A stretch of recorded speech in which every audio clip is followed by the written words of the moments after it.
dal leen ak jàmm ci AGT News chaîne bi leen di jox xibaar yi wér te wóor abonné leen ngir dara bañ leen a raw.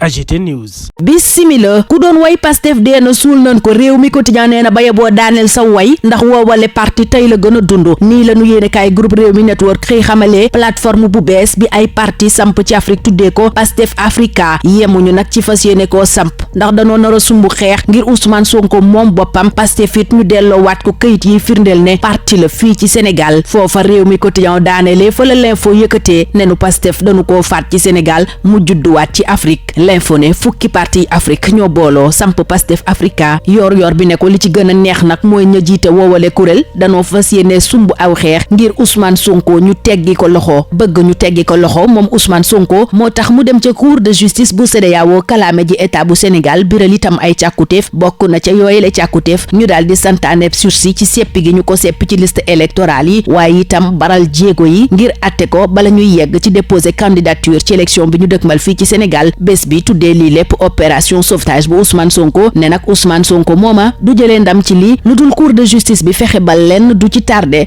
googa daloon Karim Wade ci atum 2019 yéenekaay bi di fàttali ni ba cour de justice ba di joxe dogalam fekk na élection présidentielle ba weesu bëgg nu weesu coowal Ousmane Sonko moo waral Alioune Tine ci biir Vox Populi di woote waxtaan nee na waxtaan dong moo mën a muccal Sénégal ci fitna ak guuta gi mu dugg ak mbiram Ousmane Sonko méngale sax moomale mbir ak bomb bu mu jàpp ne dañu ko war a désamorcer moom Alioune Tine docteur Abdou Khadre Sanoko sociologue mel ni ku naan ko ci Walf Quotidien Tine loola du yomb ndax ci fanatisme la nu nekk nii la jàngatee kujje gu métti gi dox diggante Ousmane Sonko ak Macky Sall Walf Quotidien gis ne woowale coow sax dafa xaajale société civile bu Sénégal Le Soleil jële ñu Sénégal yóbbu nu ba Amérique New York ne nu tàggatoo yu daw yaram la fa président Macky Sall def ci juróom-ñaar fukk ak juróom-ñetteelu session assemblée générale bu Nations Unies di mbootaayu xeet yi laas ne bu weesoo tàggatoo yi itam président Macky Sall daal na fa yëkkati aw càkkuteef ngir ñu gën a taxawu Afrique ci ñàkkum ndox réew mi quotidien ne ko Macky Sall kay yuuxu la def mar gi Afrique mar ca discours ba mu yëkkati ci Amérique sàkkoo nii ñu yittewoo jafe-jafey ndox yi Afrique am Macky Sall xayma doomi Afrique yi am jafe-jafe ngir jot ci ndox mu sell ci 300 millions ak ñaar fukk lii quotidien ne ngir fexe lim googa jot ci ndox mu sell ci Afrique Macky Sall bëgg nañu dajale fukki junni ak juróom-ñetti milliards at mu jot Les Échos nañu Macky Sall it wax na fa ne ñaari fan weeru avril atum 2024 dana jébbal lengay ki koy wuutu ci Sénégal gannaaw fukki at ak ñaar yu mu jiite moomale réew sàkku na ca partenaire u Sénégal ya fa ne ñu dalal ki koy wuutu tée ko ni nu ko teewee woon moom Macky ma tudd Senghor ca jamono ya muy tàggatoo Le Quotidien nañu ci tàggatoo googa Macky Sall daal dinay feddaliwaat taxawaayu Sénégal ci ñaawlu lépp luy coppite wu méngoowul ak li constitution du charte nday réew mi tëral Amadou Ba moom booba jamono ma ngay tërali pexe jëm ci élection présidentielle bi nu dëkkmal L'Observateur ne nu ab réunion am na ca Petit Palais barki démb ndaje ma bokk na ca lan ca doon waxtaanee fexe nu nuy delloosee Alioune Sarr Mary Teuw Niane Aly Ngouille Ndiaye Mame Boye Diao ak ñeneen leneen lu nu L'Obs yëgal it mooy Amadou Ba tey dana dem ca Tiwaawan Meewaan ak Pire réew mi quotidien nañu moom ak délégation bu mag la ñuy xaar tey ca dëkk bu sell ba di Tiwaawan réew mi quotidien gis ca daanaka ndorteelu campagne électorale jëm ci élection présidentielle bi nu dëgmal boobale élection 24 heures gis ne Abdourahmane Diouf candidat la bu ci kenn mënta génne PDS booba jamono di waajal ñibbisi candidatam bi di Karim Wade ñibbisi gu am riir nag enquête nee na moom la libéraux yi bëgg te Karim la tey yegg si Ndakaaru dana jaar Italie jaarit France waaye toogam ak tekkaaralam ca Qatar moom Karim Wade mi ngi wéy di jaaxal source a yéene kaay bi ne PDS sax daanaka Karim da ko mujjee yóbbaale ci déegi mu nekkee ab néew moo leen gën a yëngu ci gëtu yéene kaay bi Les Échos booba jamono mel ni ku naannu li ñuy tuumal Abdoulaye Daouda Diallo ni tuddut benn yoon Amadou Ba ci discours am bi yëngal na Abdou Mbow muy indi tontu ci loola ci biir yéene kaay bi di Les Échos ne Abdoulaye Daouda Diallo bu ne dafay sóobu ngir ndamal Benno Bokk Yaakaar ci 2024 defalu ko jinax defalu ko kaña Amadou Ba la koy defal te moom ak Amadou Ba mooma daanu daje du yàgg dara daanu it waxtaan buñ sukkandikoo ci Abdou Mbow ci biir Les Échos Sud Quotidien xëyee jàngat li mën a may Amadou Ba mooma mu gagné premier tour élection présidentielle bi nu dëkkmal Aly Ngouille Ndiaye moom daaba ba nu nekk ci campagne agricole mu wàcc mbay mi Bassirou Ba njiital aar sunu moomeel nii la ko ŋàññee ci biir L'Évidence Fatou Blondin Diop bu Yewwi Askan Wi woowale jamono ci biir yor bi muy ŋàññ Macky Sall ak ni mu soppee Sénégal Sénégal def ko réewu mandat de dépôt yor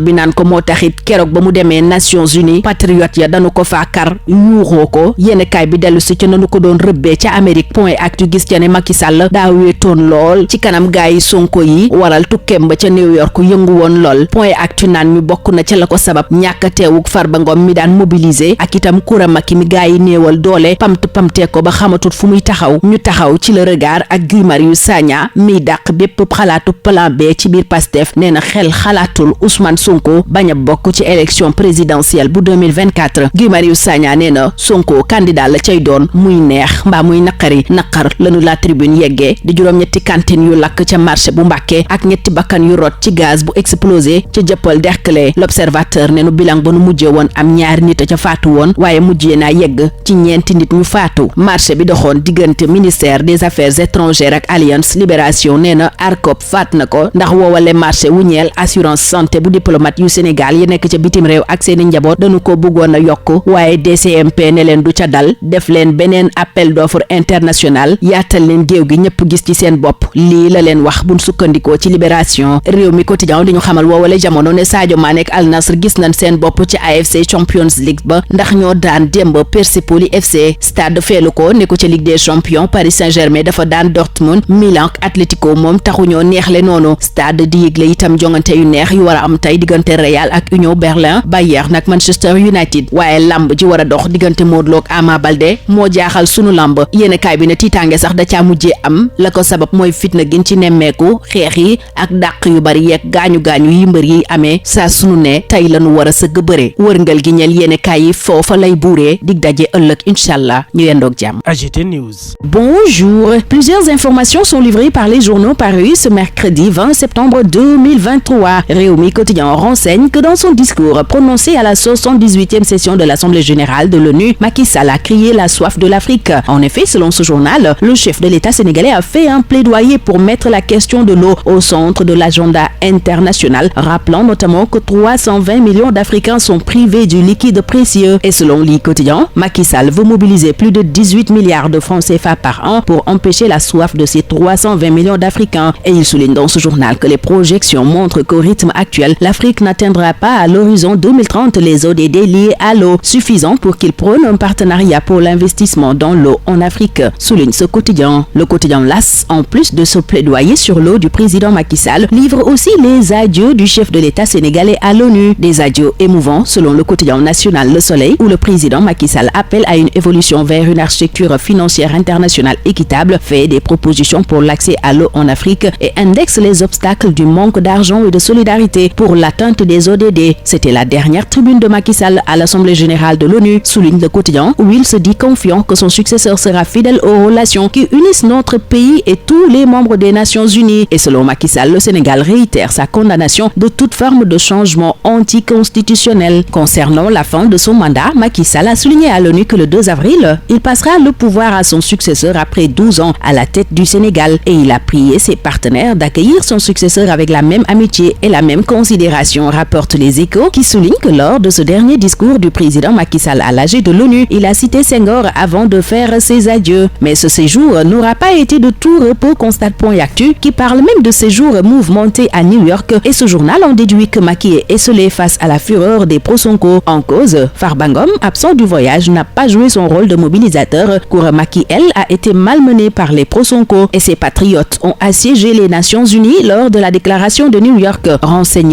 Yorbi, journal qui nous apprend par ailleurs la naissance de la plateforme PASTEF Africa, et c'est la conférence des présidents panafricains qui a ainsi lancé la bataille pour la libération de Sonko, nous apprend Yorbi. L'info retient par conséquent que le PASTEF tué au Sénégal renaît en Afrique avec la création de PASTEF Africa par 10 partis africains. Et ces partis qui constituent la plateforme PASTEF Africa comptent mener le combat pour la libération de Sonko et la restitution du PASTEF, renseigne Réumi Quotidien. Walf Quotidien renseigne de la division de la société sénégalaise face à la rivalité Sonko-Macky et donne la parole à Abdou Khadre Sanoko, sociologue, qui constate que nous sommes dans le fanatisme. Et dans Vox Populi, pendant ce temps, Alioune Tine de Afrikajom Center se prononce sur l'état de droit au Sénégal et invite à désamorcer la bombe Sonko par un dialogue global pour sauvegarder la paix et la stabilité dans le pays. Juan Branco, lui, après sa plainte contre le président Sall pour crime contre l'humanité, s'attaque au procureur de la CPI, renseigne ce journal, au moment où le journal journal La Tribune nous apprend qu'Ousmane Sonko vilipende Macky à la Cour de justice de la CEDEAO à travers des recours. Et ces recours de Sonko devant la Cour de justice de la CEDEAO constituent aux yeux de Besbi Le Jour une opération sauvetage. Il y demande en effet à la Cour d'ordonner le sursis à sa radiation sur les listes électorales et déroger au délai ordinaire pour juger avant la date de dépôt des candidatures. Tout retard dans la décision de la Cour pourrait porter un préjudice irréversible à Sonko, souligne ce journal. Restons avec Besbi qui se penche sur le débat concernant le plan B et la tournée dans la diaspora de Guy Marius Sagna et constate qu'il y a anguille sous roche. Mais Guy Marius Sagna, dans le regard, refuse toute idée de plan B. Selon lui, il est inimaginable qu'Ousmane Sonko ne soit pas candidat en 2024. À cette élection, 24 heures voit le Dr Abdourahmane Diouf comme le candidat incontournable au moment où le candidat de la majorité présidentielle lui lance sa grande offensive. Selon l'Observateur qui informe que l'opération séduction démarre aujourd'hui à Tivaouane, Meouane et Pire. L'Obs livre aussi les détails de la réunion tenue au Petit Palais avant-hier et dévoile les initiatives pour le retour de Alioune Sarr, Mary Teuw Niane, Aly Ngouille Ndiaye, Mame Boye Diao, entre autres, au moment où Sud Quotidien livre un pronostic 1000 gap évoquant la victoire du candidat de Benno au premier tour de la présidentielle 2024. Et en direction de ce scrutin, enquête révèle que le PDS prépare un retour triomphal de Karim Wade. Karim Wade qui inquiète aux yeux de Source A qui ne constate aucun signe de vie malgré son éligibilité retrouvée. Ce journal signale par conséquent le PDS en état de mort cérébrale. Et c'est le moment choisi par les Échos pour livrer la réponse cinglante de Abdou Mbow relativement au refus d'Abdoulaye Daouda Diallo de prononcer le nom de Amadou Ba en s'engageant pour la victoire en 2024. Il ne l'a pas fait pour la victoire d'un rat ou d'un chat, mais bien pour celle d'Amadou Ba. Tonne Abdou Mbow qui annonce une rencontre et des discussions entre Amadou Ba et Abdoulaye Daouda Diallo. Aly Ngouille Ndiaye, lui, a abandonné l'agriculture en pleine campagne agricole, déplore dans l'évidence le président de Aar Sunu Momel qui dénonce aussi le calvaire du monde rural vécu durant l'an 1 du gouvernement de Amadou Ba. Amadou Ba que Rewmi Quotidien annonce à Tivaouane aujourd'hui pour le démarrage de sa pré-campagne électorale. Des questions électorales, nous passons au silence scandaleux de la classe politique et de la société civile que souligne Direct News qui évoque le 6e plan d'action de l'intersyndicale des travailleurs des collectivités territoriales. Selon ce journal, à quelques jours de la rentrée scolaire, les populations trinquent suite aux 120 heures de privation de services publics de l'état civil consécutives aux grèves des travailleurs des collectivités territoriales, mais personne ne semble s'en émouvoir, ni les autorités de ce pays ni l'opposition et in fine la société civile. Situation qui est grosse de danger, alerte ce journal. Et le journal La Tribune alerte sur les incendies au marché de Mbacké et à Dieuppeul-Derklé et fait état de 8 cantines ravagées par les flammes et 3 morts dans l'explosion d'un gaz butane. Et le bilan de cette explosion de bonbonnes de gaz à Derklé est passé de 2 à 4 morts, informe l'Observateur. Pendant ce temps, Libération renseigne que l'ARCOP freine les affaires étrangères et alliances suite à la énième prolongation du marché relatif à l'assurance santé des diplomates sénégalais expatriés et leurs familles. En sport, Rewmi Quotidien renseigne que Sadio Mané et Al Nassr se sont imposés d'entrée contre le Persipoli FC en AFC Champions League. Et en Ligue des Champions, Stade renseigne que le PSG a bien démarré. Milan et Atlético sont sortis frustrés de leur rencontre. Et pour les rencontres du jour, Stade annonce le Real contre l'Union Berlin et un grand classique Bayern-Manchester United. Terminant dans Sunulamb qui fait état de peur sur Ama Modlo, combat teinté de violence, de bagarre, de report et de blessures. Note sur laquelle se referme ce tour des journaux. Très bonne lecture, excellente journée à tous. AGT News.